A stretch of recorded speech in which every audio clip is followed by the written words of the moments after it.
પાટણ જિલ્લાના રાધનપુર પંથકમાં અનેકવાર અકસ્માતોની ઘટનાઓ સામે આવતી હોય છે. રાધનપુર હાઈવે, પાલનપુર હાઈવે લઈ લો, કચ્છ હાઈવે લઈ લો કે મહેસાણા હાઈવે લઈ લો, આ તમામ હાઈવે ઉપર ઘણા સમયથી અકસ્માતો સર્જાઈ રહ્યા છે અને નિર્દોષ લોકો પોતાના જીવ ગુમાવી રહ્યા છે.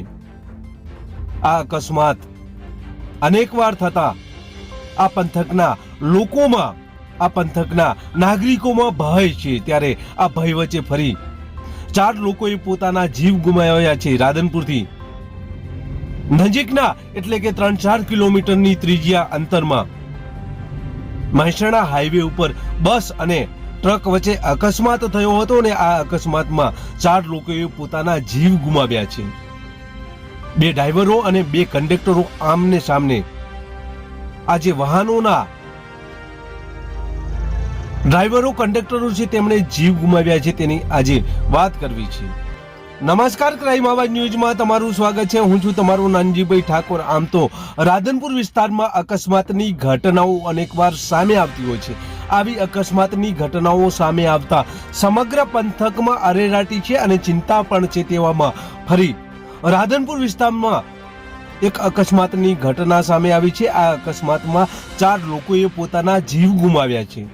રાધનપુર નજીકની આ અકસ્માતની ઘટના છે. રાત્રિના 2 વાગે આ અકસ્માત થાય છે અને અકસ્માત થતાની સાથે જ હાઈવે ટ્રાફિક જામના દ્રશ્યો જોવા મળે છે અને અરેરાટી પણ વ્યાપે છે. રાધનપુરથી મહેસાણા હાઈવે ઉપર જે સબદલપુરાનું જે પાટિયું છે તેની નજીકમાં રાફરિયા હનુમાનથી આગળ આણંદથી રાપર જતી બસ જે 2 વાગે ત્યાંથી પસાર થઈ રહી હતી, રાધનપુર તરફ આ બસ આવી રહી હતી. તે દરમિયાન સામેથી ટ્રક આવતા આ બંને જોરદાર અથડાયા હતા અને અથડાયાની સાથે જ આ બંનેના ડ્રાઈવરો અને બંનેના કંડક્ટરોના ઘટના સ્થળે જ મોત થયા હતા.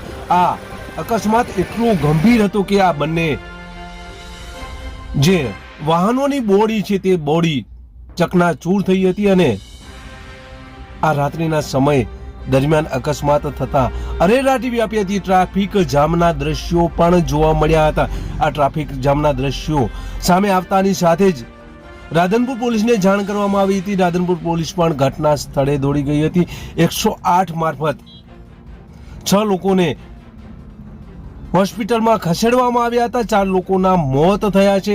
2 ડ્રાઈવરો છે, 2 કંડક્ટરો છે. આમને સામને આ બંને ડ્રાઈવર કંડક્ટરોના મોત થયા છે. આ અકસ્માત એટલો ગંભીર હતો કે રાત્રિના 2 વાગ્યાનો સમય હતો, પરંતુ આ હાઈવે ઉપર લોકોના ટોળે ટોળા એકઠા થયા હતા. વાહનોની પણ ભીડ થઈ હતી. ત્યારે પોલીસે ટ્રાફિક જામના દ્રશ્યો હટાવવાની કામગીરી હાથ ધરી હતી. ત્યારે આ અકસ્માત થયેલા આ બંને વાહનોને પણ હાઈવે ઉપરથી જે ટ્રાફિક જામ થઈ હતી તેને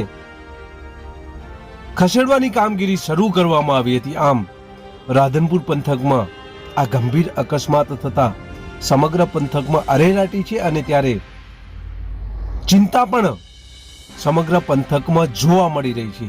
ત્યારે આવા અકસ્માતો અનેકવાર બનતા હોય છે. ત્યારે આ અકસ્માત ગંભીર અકસ્માત બનતા સમગ્ર પંથકમાં અરેરાટી છે, ચિંતા છે. બસ એ જ. જો તમે અમારી ચેનલમાં નવા છો અને આવા જ લેટેસ્ટની ન્યૂઝ જોવા માંગો છો તો અમારી ચેનલને અત્યારે જ સબસ્ક્રાઇબ કરો, જેથી આવનાર લેટેસ્ટ ન્યૂઝ તમારા સુધી પહોંચી શકે. નમસ્કાર.